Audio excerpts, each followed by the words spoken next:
बिस्मिल्लाहिर्रहमानिर्रहीम। अस्सलाम वालेकुम स्टूडेंट्स। फर्स्ट ईयर फिजिक्स का हमारा चैप्टर नंबर 10 चल रहा है थर्मोडायनामिक्स, उसका आज लेक्चर नंबर 4 है। लास्ट लेक्चर 3 में हमने ये पढ़ा था applications of first law of thermodynamics.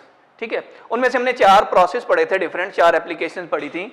Isobaric process, isochoric process, isothermal process and adiabatic process. ठीक है, इनमें हमने ये देखा था कि फर्स्ट लॉ ऑफ थर्मोडायनामिक्स की इक्वेशन, मैथमेटिकल इक्वेशन जो है वो क्या शेप करती है। आइसोबैरिक प्रोसेस था, आइसोबैरिक प्रोसेस में हमने ये देखा था कि प्रेशर कांस्टेंट रहता है, वॉल्यूम चेंज हो सकता है, टेम्परेचर हमारे पास चेंज हो सकता है, लेकिन जो प्रेशर है वो जस्ट कांस्टेंट रहेगा। इसमें जो फर्स्ट लॉ ऑफ थर्मोडायनामिक्स की जो फॉर्म थी हमारे पास, वो delta Q is equal to delta U plus work done, कि हमारे पास कांस्टेंट प्रेशर पे ये वर्क डन हो रहा था, कि जो हम हीट सप्लाई कर रहे थे वो प्रेशर की वजह से, कांस्टेंट प्रेशर की वजह से वर्क डन में चेंज हो रहा था, plus increase in internal energy. ठीक है, नेक्स्ट में हमने इसकी एग्जांपल मैंने आपको बताई थी कि हमारे पास एग्जांपल क्या है कि आप बॉइलिंग के लिए कोई भी लिक्विड जो है एक वेसल में रख दें। ठीक है, आइसोकोरिक प्रोसेस में हमने ये देखा था कि ऐसा सिस्टम है जिसमें हमारे पास वॉल्यूम कांस्टेंट रहता है। जब वॉल्यूम कांस्टेंट रहता है, इस फार्मूला से देखें, वॉल्यूम कांस्टेंट रहेगा ना जब, तो हमारे पास वर्क डन 0 हो जाएगा। तो उस वक्त हमारे पास जो हीट सप्लाइड थी वो सारी की सारी चेंज इन इंटरनल एनर्जी में चेंज हो रही थी। ठीक है, इंटरनल एनर्जी में जब चेंज हो रही थी तो इंटरनल एनर्जी टेम्परेचर के प्रोपोर्शनल है, तो वो हमारे पास मतलब सारी की सारी हीट इंक्रीज इन टेम्परेचर में यूज हो रही थी। ठीक है, इसकी एग्जांपल मैंने दी थी कि प्रेशर कुकर में हमारे पास अगर आप उसे कुकिंग के लिए रख दें तो उसमें वॉल्यूम चेंज नहीं हो रहा होता, तो उसमें फूड भी जल्दी कुक होती है। वो उसका फायदा यही है कि सारी की सारी हीट जो है वो चेंज इन इंटरनल एनर्जी में कन्वर्ट होती है। थर्ड वन था हमारे पास आइसोथर्मल प्रोसेस, कि जिसमें टेम्परेचर सेम रहता है। आइसोथर्मल प्रोसेस ऐसा है कि जिसमें हमारे पास टेम्परेचर सेम रहता है। इसमें हमारे पास जब टेम्परेचर सेम रहेगा ना हमारे पास, तो चेंज इन इंटरनल एनर्जी क्या हो जाएगी, ये हमारे पास 0 हो जाएगी, क्योंकि वो टेम्परेचर के प्रोपोर्शनल है। तो यहाँ पे हमारे पास जो सारी की सारी हीट थी वो वर्क डन करने के लिए इस्तेमाल हो रही है। इसकी एग्जांपल मैंने दी थी कि आपको जिस तरह हमारे पास इवेपोरेशन है या रेफ्रिजरेटर है, हम उसका टेम्परेचर फिक्स कर देते हैं। इससे मसला नहीं है कि उसमें हम कितना सामान रख रहे हैं, कितनी चीज़ें रख रहे हैं, उसका हम टेम्परेचर जस्ट फिक्स कर देंगे, तो वो वहाँ से हीट रिजेक्ट करके या हीट सप्लाई करके उस इंटरनल सिस्टम का जो है वो टेम्परेचर कॉन्स्टेंट रखेगा। लास्ट में हमने देखा था कि एडियाबैटिक प्रोसेस। एडियाबैटिक प्रोसेस ऐसा प्रोसेस था कि जिसमें हीट ट्रेवल 0 था। हीट ट्रेवल 0 से होने से हमारे पास जो फर्स्ट लॉ ऑफ थर्मोडायनामिक्स था उसकी ये शेप बन जाती थी। अब इस इक्वेशन से हमने ये देखा था delta U is equal to minus delta W भी हो सकता है, and delta W is equal to minus delta U भी हो सकता है। अब यहाँ पे बेटा देखें, ये हमारे पास एक, इसमें से एक इक्वेशन हमने देखी थी कि ये हमारे पास एक्सपेंशन की है और इनमें एक हमारे पास कंप्रेशन की है, कि सिस्टम जो है बाहर से हीट नहीं लेगा, on the cost of its own internal energy ये हमारे पास वर्क डन करके देगा। ठीक है, अब ये फर्स्ट लॉ ऑफ थर्मोडायनामिक्स हमने पढ़ लिया था। इसके बाद नेक्स्ट जो हमारे पास टॉपिक आएगा वो second law of thermodynamics and heat engine पढ़ेंगे। लेकिन वहां पे जाने से पहले बेटा हमने ये देखना है कि फर्स्ट लॉ ऑफ थर्मोडायनामिक्स के बाद सेकंड लॉ की जरूरत हमें क्यों पेश आई। ठीक है, मतलब हमने फर्स्ट लॉ की कुछ लिमिटेशन देखनी है, कुछ डिसएडवांटेजेस देखने हैं कि फर्स्ट लॉ ऑफ थर्मोडायनामिक्स हमें क्या नहीं करके देता। ठीक है, हमने फर्स्ट लॉ ऑफ थर्मोडायनामिक्स पढ़ा delta Q is equal to change के heat supplied to the system is equal to change in internal energy plus work done by the system. ठीक है, तो जब हमने ये पढ़ा था मैंने ये बताया था कि हमारे पास जस्ट एनर्जी कंजर्वेशन देता है हमें। एनर्जी कंजर्वेशन का क्या मतलब, कि हम कितनी हीट सप्लाई कर रहे हैं और कितनी कन्वर्ट हो रही है, इसके आगे ये हमें इंफॉर्मेशन नहीं देता। ठीक है, मसलन हमें ये नहीं बताता कि एनर्जी किस डायरेक्शन में फ्लो कर रही है, कि हीट किस डायरेक्शन में फ्लो कर रही है, ये हमें फर्स्ट लॉ ऑफ थर्मोडायनामिक्स से नहीं पता चलता। ये हमें ये नहीं बताता कि जो प्रोसेस है वो स्पॉन्टेनियस है या नहीं है। मतलब स्पॉन्टेनियस का मतलब कि हीट खुद बहुत ट्रैवल करती है, ये नहीं, लो टेम्परेचर से हाई टेम्परेचर पे जैसे हीट डायरेक्ट फ्लो तो कर सकती है, लेकिन उसके लिए वो स्पॉन्टेनियस नहीं है। वो हमारे पास क्या है, हमें वर्क डन करना पड़ेगा तो तब फ्लो करेगी।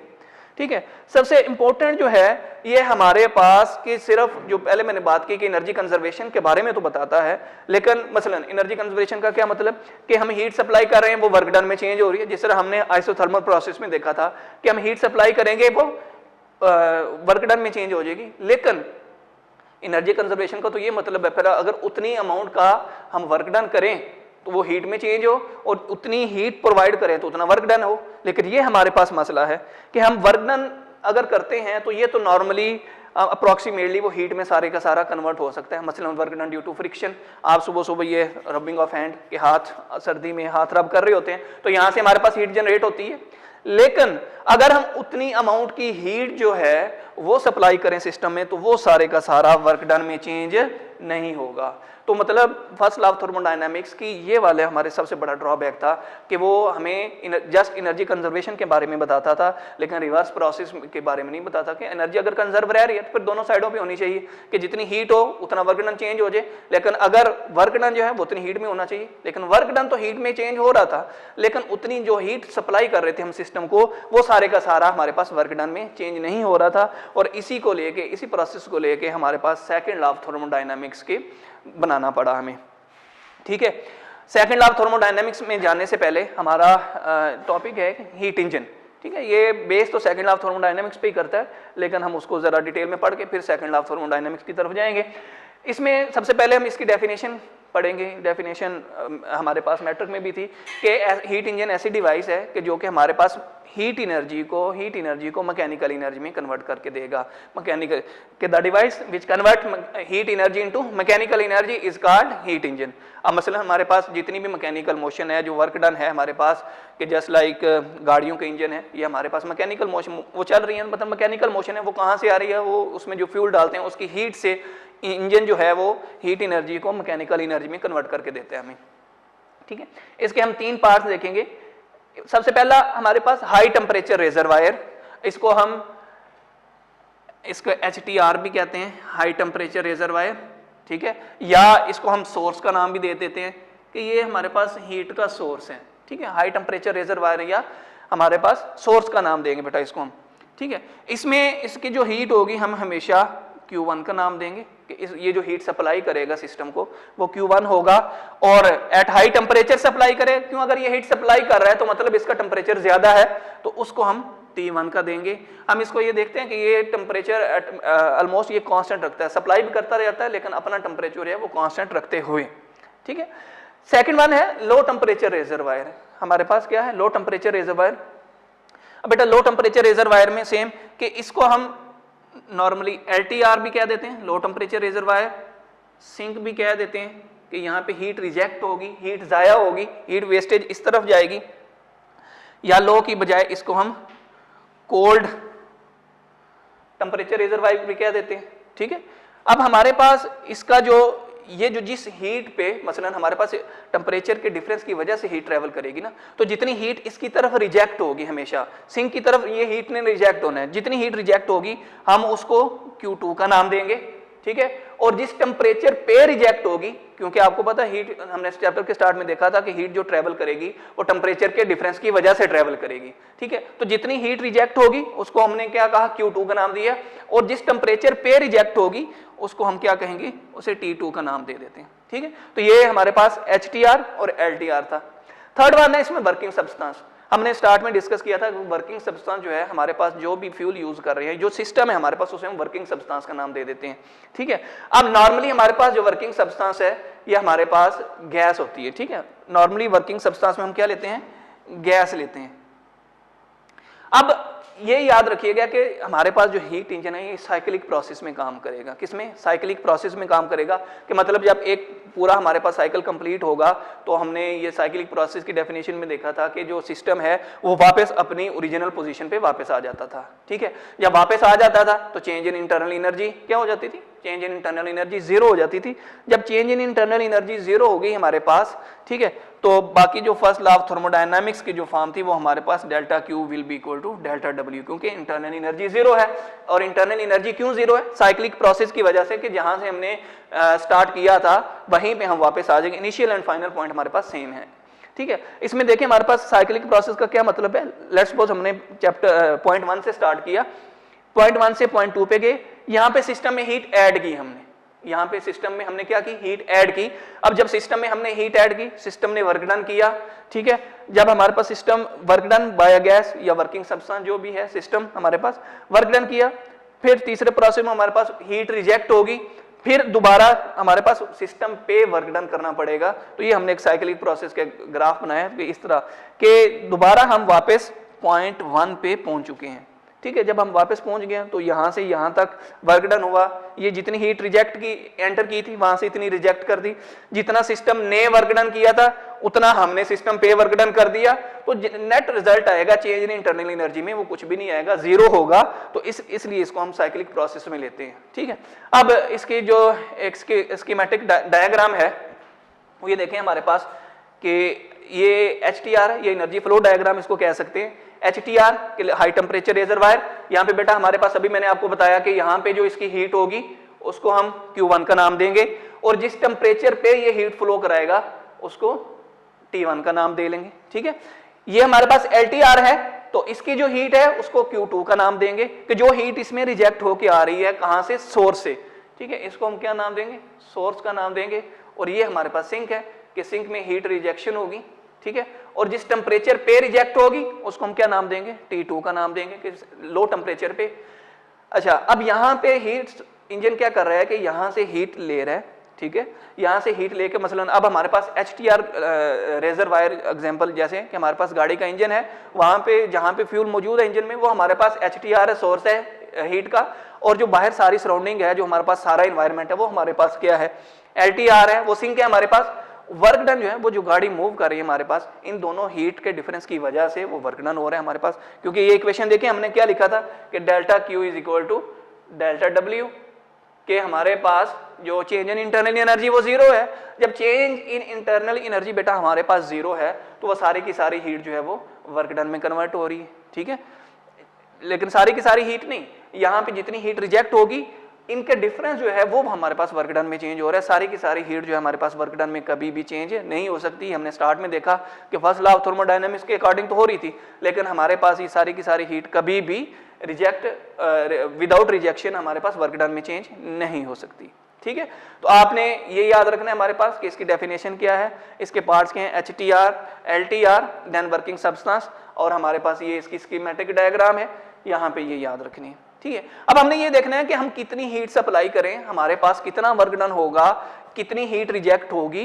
तो ये देखने के लिए हमें मैथमेटिकल रिलेशन देखना पड़ेगा कि हम एफिशिएंसी की फॉर्म में देखते हैं कि हमारे पास जो हीट इंजन है वो कितना एफिशिएंट है। एफिशिएंट से मुराद कि वो हम एफिशिएंट तब होगा अगर हमें वो ज्यादा वर्क डन करके देगा। ठीक है, मतलब सिंक में जो हीट जानी है वो तो रिजेक्ट होगी, वो तो जाया होगी, उसका तो हमें कोई फायदा नहीं है। ठीक है, हमें इस वर्क डन का फायदा है कि लेट्स सपोज कि गाड़ी कितना आसानी से वर्क डन कर रही है, कितनी हमें मैकेनिकल मोशन प्रोवाइड कर रही है। ठीक है, तो थर्मल एफिशिएंट साइक्लिक प्रोसेस में हम ये देख चुके हैं कि हमारे पास change in internal energy zero है, तो then delta Q is equal to हमारे पास क्या है, डेल्टा W। और डेल्टा Q क्या है हमारे पास बेटा, देखें यहां से हाई टेम्परेचर रिजर्वायर से लो टेम्परेचर पे जा रही है, तो डेल्टा Q क्या है, इसकी heat Q1 minus Q2 is equal to delta W। तो वर्क डन हमारे पास क्या है, Q1 minus Q2 is equal to delta W। ठीक है, ये हमारे पास वर्क डन की इक्वेशन आ गई। अब हमने ये देखना है कि एफिशिएंसी, ये मैट्रिक में पढ़ा हमने कि आउटपुट ओवर इनपुट, के कितनी इनपुट दे के हम वहां से कितनी आउटपुट निकाल रहे हैं, ये हमारे पास एफिशिएंसी है। ठीक है, अब देखें यहाँ पे इनपुट हमारे पास क्या थी, इनपुट हमारे पास Q1 है कि जो हीट हमारी सप्लाई हो रही है, और हमारा जो आउटपुट है वो वर्क डन है, और जितनी हीट रिजेक्ट हो रही है, जितनी हीट लॉस हो रही है, वो हमारा बीच में से एफिशिएंसी में से निकल जाएगी कि एफिशिएंसी हमें बताएगी कि कितनी हीट रिजेक्ट हो रही है और यूजफुल वर्क जो हमें एनर्जी मिल रही है वो कितना मिल रही है हमें। ठीक है, तो आउटपुट बेटा हमारे पास क्या है, डेल्टा W, ये आउटपुट है, और इनपुट हमारे पास क्या है, Q1। ठीक है, इनपुट हमारे पास क्या है, Q1, और आउटपुट हमारे पास क्या है, डेल्टा W। डेल्टा W की ये वाली वैल्यू हम अगर लगाएं यहां पे, ठीक है, तो वो क्या है, Q1 minus Q2 over Q1। ठीक है, इसको अगर हम सिंप्लीफाई करके लिखें तो Q1 over Q1 minus Q2 over Q1। अब ये वाला हमारे पास फैक्टर कैंसिल हो जाएगा, तो ये हमारे पास बेटा क्या बच जाएगा, 1 माइनस Q2 ओवर Q1। तो ये हमारे पास एफिशिएंसी का रिलेशन आ गया है। अगर इसको हम परसेंटेज की फॉर्म में लिखें, तो परसेंटेज की फॉर्म में लिखने के लिए हम क्या करेंगे, 1 minus Q2 over Q1 multiply by 100। कि जो भी आंसर आएगा, जो भी रिलेशन हमारे पास आएगा, उसको हम 100 से मल्टीप्लाई कर देंगे। अब देखें, ये हम हीट की फॉर्म में ही रिलेशन लिया है, हम इसे टेम्परेचर की फॉर्म में भी लिख सकते हैं। टेम्परेचर की फॉर्म में कैसे? क्योंकि हमारे पास जो Q1 हीट थी, ये हमारे पास सोर्स की हीट है और उसका टेम्परेचर कितना था, T1, मतलब हीट सप्लाई कर रहा है एट हाई टेम्परेचर, तो वो जो हीट है बेटा वो हमारे पास टेम्परेचर के प्रोपोर्शनल है। तो इसी रिलेशन को हम एफिशिएंसी को 1 माइनस T2/T1 लिख सकते हैं, 1 माइनस T2/T1 लिख सकते हैं। अब ये देखें हमारे पास बेटा ये जो एफिशिएंसी मैक्सिमम कब होगी, अगर हम T2 को या यहां से इस इक्वेशन में देखें, अगर हम Q2 को 0 पुट कर दें, क्या कर दें, Q2 को 0 पुट कर दें। अब Q2 को 0 जैसे ही पुट करेंगे हमारे पास एफिशिएंसी क्या बन जाएगी, 1 माइनस 0/Q1, तो एफिशिएंसी बेटा हमारे पास 1 आ जाएगी। और परसेंटेज एफिशिएंसी हमारे पास कितनी बन जाएगी, 100%। परसेंटेज एफिशिएंसी हमारे पास कितनी बन जाएगी, 100%। लेकिन ये हमारे पास ऐसा नहीं, पॉसिबल ही नहीं है, हमारे पास ऐसा पॉसिबल नहीं हो सकता। अब 100% एफिशिएंसी का क्या मतलब है कि जितनी हीट हम यहां से सप्लाई कर रहे थे, कि हमारे पास सोर्स से जितनी हीट आ रही थी वो सारी की सारी वर्क डन में चेंज हो रही है, और ये पॉसिबल नहीं है कि वो जो सारी की सारी हीट है वो सारी वर्क डन में चेंज हो। यहीं से हमने सेकंड लॉ ऑफ थर्मोडायनामिक्स की बुनियाद पढ़ी कि सेकंड लॉ ऑफ थर्मोडायनामिक्स हमारे पास जो है वो क्या है कि अगर हम हीट जो है वो विदाउट रिजेक्ट किए बगैर सारे के सारा वर्क डन में चेंज नहीं कर सकते। ठीक है, तो इसमें आपने ये याद रखना है। अब यहाँ पे हमारे पास ये क्वेश्चन आ सकता है कि क्या हमारे पास जो हीट है वो 100 हीट इंजन जो है 100% एफिशिएंट हो सकता है? बिल्कुल नहीं हो सकता। नॉर्मली हमारे पास जो हम डेली लाइफ में यूज करते हैं डीजल इंजन है, पेट्रोल इंजन है, इनकी एफिशिएंसी बहुत कम होती है। आपके ख्याल में कि थोड़ी हीट रिजेक्ट हो रही होगी, ज्यादा वर्क डन हो रहा होगा, लेकिन नॉर्मली हमारे पास जो पेट्रोल इंजन है इसकी मैक्सिमम एफिशिएंसी 25 से 30% की रेंज में होती है। यानी 70% हीट, अगर हम 30% को हम मैक्सिमम कंसिडर करें, 70% हीट हमारी सिंक में जा रही है, रिजेक्ट हो रही है। और वो सिंक कौन सा है हमारे पास, ये सराउंडिंग। ठीक है, इसी तरीके जो डीजल इंजन है उसकी मैक्सिमम एफिशिएंसी 35 to 40% है, इससे ज्यादा वो एफिशिएंट नहीं हो सकता। तो मतलब उस केस में देखें तो 65 या हमारे पास 60% हीट जो है वो सिंक में जा रही है, रिजेक्ट हो रही है, तो एफिशिएंसी तो हमारे पास जस्ट बहुत कम है। ठीक है, कि क्यों कम है कि हमारे पास वो सारी की सारी हीट उसमें सिंक में चलती जा रही है।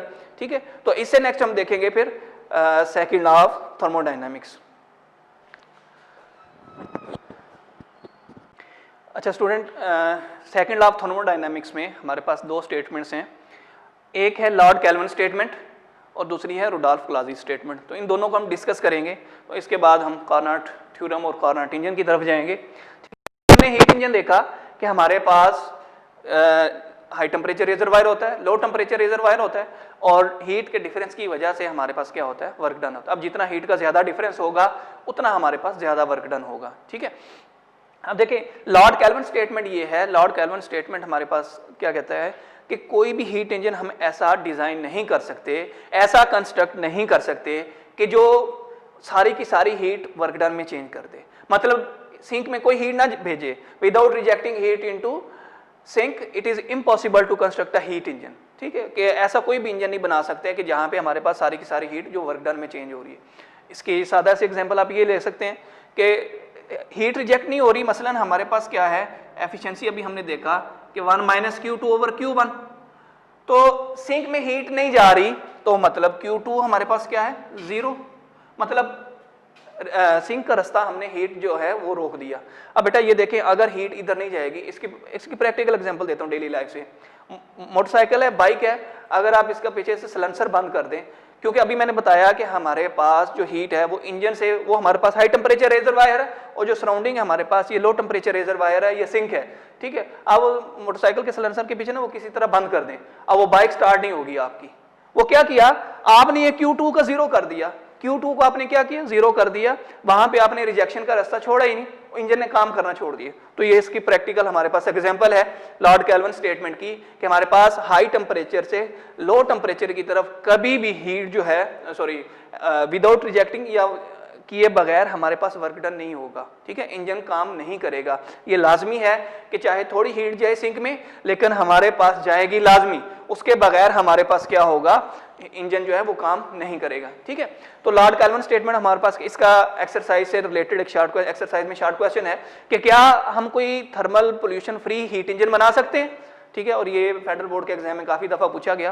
तो बेटा ऐसा नहीं कर सकते। थर्मल पोल्यूशन का क्या मतलब है कि सराउंडिंग में हीट ना जाए, तो ऐसा तो पॉसिबल ही नहीं है, ठीक है। वहाँ पे आप उसके आंसर में क्या लिखेंगे कि हम ऐसा thermal pollution free heat engine नहीं बना सकते, क्योंकि अगर हम ऐसा सोचें तो वो लॉर्ड कैल्विन स्टेटमेंट की वायोलेशन है, ठीक है, सेकंड लॉ ऑफ थर्मोडायनामिक्स की वायोलेशन है कि हीट सिंक में रिजेक्ट किए बगैर कोई भी इंजन हमारे पास वर्क डन नहीं करके देगा, ऑपरेट नहीं होगा, ठीक है। तो इसके अपोजिट एक और स्टेटमेंट है रुडॉल्फ क्लाजी स्टेटमेंट, वो इसके अपोजिट है। उसका क्या है, वो कहता है कि कभी भी हम हीट लो टेम्परेचर से हाई टेम्परेचर की तरफ फ्लो नहीं करा सकते। मतलब हीट जो है वो लो टेम्परेचर से हाई की तरफ फ्लो नहीं करे, क्योंकि हमने स्टार्ट में ही देखा कि हीट हमेशा हाई टेम्परेचर से लो टेम्परेचर की तरफ फ्लो कर रही होती है, तो लो टेम्परेचर से हाई की तरफ कैसे फ्लो करेगी, ठीक है। तो वो कभी भी ऐसा नहीं हो सकता, लेकिन हो सकता है अगर ऐसा उस वक्त पॉसिबल है अगर हम वर्क डन खुद करें, कि हम विदाउट वर्क डन, अगर ये वहां पे देखें हीट इंजन हमें वर्क डन करके दे रहा था, ये हमें वर्क डन किए बगैर लो टेम्परेचर से हाई टेम्परेचर की तरफ हीट फ्लो नहीं कराएगा। अब ये इसका फायदा हमें क्या है कि लो टेम्परेचर से हाई की तरफ जरूरत क्यों पेश आई, ठीक है। मतलब रुडॉल्फ क्लाजी स्टेटमेंट के अकॉर्डिंग ये जो सारे हमारे पास एनर्जी फ्लो डायग्राम है वो चेंज हो जाएगी। चेंज कैसे होगी कि वर्क डन से हमारे पास हीट, वर्क डन से ऐसे कि हम वर्क डन करेंगे और लो टेम्परेचर से जो हीट है, लो टेम्परेचर से हीट जो है वो हाई टेम्परेचर की तरफ जाएगी, ठीक है। एनर्जी फ्लो के ये जो सारे सिंबल हैं, साइन हैं, वो चेंज हो जाएंगे कि उसमें हमारे पास हाई से लो की तरफ जा रही थी लॉर्ड कैल्विन के अकॉर्डिंग, विदाउट हमें वर्क डन करके दे रहा था, ठीक है। और रुडॉल्फ क्लाजी के स्टेटमेंट के अकॉर्डिंग हमारे पास क्या है कि जो हीट है वो लो टेम्परेचर से हाई टेम्परेचर की तरफ जाएगी, लेकिन खुद ब खुद नहीं जाएगी, हमें वर्क डन करना पड़ेगा। इसकी एग्जांपल है कि जिस तरह हमारे पास ग्रेविटेशनल हम पढ़ते हैं, ग्रेविटेशनल वर्क डन पढ़ते हैं कि लो पोटेंशियल से हाई पोटेंशियल की तरफ बॉडी नहीं जा सकता, हमेशा हाई पोटेंशियल से लो पोटेंशियल की तरफ आ सकता है। मसलन ऊपर पानी का टैंक है, वहां से पानी ऑटोमेटिक नीचे खुद ब खुद आ जाता है, लेकिन अगर वो खाली हो गया है तो नीचे से पानी ऊपर खुद ब खुद नहीं जा सकता, उस वक्त तक नहीं जा सकता कि जब तक हम वर्क डन ना करके दें, ठीक है। तो सेम केस हियर कि रुडॉल्फ क्लाजेस के अकॉर्डिंग कि लो टेम्परेचर से हाई टेम्परेचर की तरफ हीट नहीं जा सकती जब तक हम वर्क डन ना करें। अब इसकी प्रैक्टिकल एग्जांपल बेटा हमारे पास रेफ्रिजरेटर है, घरों में फ्रिज है हमारे पास, उसमें देखें उसका अंदर का टेम्परेचर क्या है, कम है, लेकिन बाहर का टेम्परेचर ज्यादा है, लेकिन फिर भी वो हीट जो है लो टेम्परेचर से बाहर की तरफ सराउंडिंग में वो हीट रिजेक्ट कर रहे हैं। वो कैसे कर रहे हैं, उस पर हम इलेक्ट्रिकल वर्क डन करके दे रहे हैं, हम उसे बिजली की सप्लाई दे दें, बिजली नहीं होगी, वर्क डन नहीं होगा, तो उस वक्त तो वो नहीं करके दे रहा, लो टेम्परेचर से हाई की तरफ तो नहीं करके दे रहा, ठीक है। तो जो सेकंड लॉ ऑफ थर्मोडायनेमिक्स की जो लॉर्ड कैल्विन स्टेटमेंट है, इसके मुताबिक हमारे पास हीट इंजन वर्क करता है, और जो रुडॉल्फ क्लाजी स्टेटमेंट है इसके अकॉर्डिंग हमारे पास रेफ्रिजरेटर काम करता है। रेफ्रिजरेटर को हम रिवर्स हीट इंजन भी कहते हैं, रेफ्रिजरेटर को रिवर्स हीट इंजन भी कहते हैं, कि मतलब क्या कि लो से हाई की तरफ हीट जाएगी लेकिन हम वर्क डन करेंगे। हीट इंजन क्या है कि हाई से लो की तरफ हीट आएगी लेकिन वो हमें वर्क डन करके देगा। तो यहाँ पे इसके जस्ट स्टेटमेंट आपने याद रखनी है, और इसकी एप्लीकेशन मैंने एक शॉर्ट क्वेश्चन आपको समझाया कि हमारे पास कोई थर्मल पोल्यूशन हीट इंजन हम नहीं बना सकते, ठीक है। तो आज का लेक्चर हम यहीं पे वाइंड अप करते हैं। नेक्स्ट लेक्चर में हम देखेंगे कि हम एक आइडियल हीट इंजन देखेंगे, ठीक है। कार्नोट ने हमें एग्जाम्पशन दी थी 19th सेंचुरी में कि उसको हम क्या करते हैं कि उसको हम अचीव करने की कोशिश करते हैं कि एफिशिएंसी हमने देखा 100% तो नहीं हो सकती, लेकिन मैक्सिमम किस लिमिट तक जा सकते हैं उसको हम नेक्स्ट लेक्चर में इंशाल्लाह देखेंगे। उसके बाद आपका जस्ट एक टॉपिक रह जाएगा एंट्रोपी, क्योंकि बीच में रेफ्रिजरेटर है, वो रिड्यूस कोर्स के अकॉर्डिंग हमारे सिलेबस में नहीं है, ठीक है। तो नेक्स्ट लेक्चर में इंशाल्लाह ये इस चैप्टर की थ्योरी हमारी वाइंड अप हो जाएगी।